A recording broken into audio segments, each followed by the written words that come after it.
சென்னையில் மக்கள் நீதி மய்யம் தலைவர் கமல்ஹாசன் 2026 சட்டசபை தேர்தல் தொடர்பாக கட்சி நிர்வாகிகளுடன் ஆலோசனை மேற்கொண்டு வருகிறார். மேலும் விவரங்களை எமது செய்தியாளர் ரமேஷிடம் கேட்கலாம். ரமேஷ், இந்த ஆலோசனை கூட்டத்தில் யாரெல்லாம் பங்கேற்றிருக்கிறார்கள்? முழு விவரங்களை பதிவு பண்ணுங்க. வணக்கம். 2026 சட்டமன்ற தேர்தல் தொடர்பாக கட்சி நிர்வாகிகளோடு மக்கள் நீதி மய்யம் தலைவர் கமல்ஹாசன் ஆலோசனை நடத்தி வருகிறார். சென்னை ராஜா அண்ணாமலைபுரத்தில் இந்த ஆலோசனை கூட்டம் நடைபெற்று வருகிறது.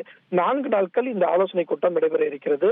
முதல் நாளான இன்றைய தினம் சென்னை மண்டலத்தை சேர்ந்த நிர்வாகிகளை சந்தித்து கமல்ஹாசன் ஆலோசனை கூட்டத்தை மேற்கொண்டு வருகிறார்.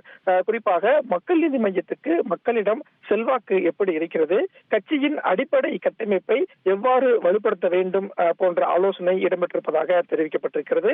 அதே மாதிரி மக்கள் நீதி மய்யம் கட்சி திமுக கூட்டணியில இருக்கிறதுனால வரக்கூடிய சட்டமன்ற தேர்தலில் திமுக கூட்டணியில் எத்தனை தொகுதிகளை கேட்டு பெறலாம், மக்கள் நீதி மய்யத்துக்கு எந்தெந்த தொகுதிகளில் எல்லாம் செல்வாக்கு அதிகமாக இருக்கிறது அப்படின்னு நிர்வாகிகளிடம் ஒரு விரிவான கருத்துக்களையும் கேட்க இருக்கிறார். இதற்காகத்தான் இந்த தேர்தல் பணி பல்வேறு வியூகங்கள் அமைப்பது தொடர்பாக கமல்ஹாசன் தலைமையில ஒரு ஆலோசனை கூட்டம் சென்னையில நடைபெற்று வருகிறது.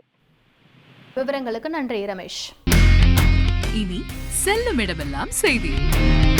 தந்தி டிவியின் வாட்ஸ்அப் சேனலை ஃபாலோ பண்ணினா செல்ல இருக்கும் இடமெல்லாம் செய்தி. இதோ QR கோட் இப்பவே ஸ்கேன் பண்ணுங்க, ஃபாலோ பண்ணுங்க.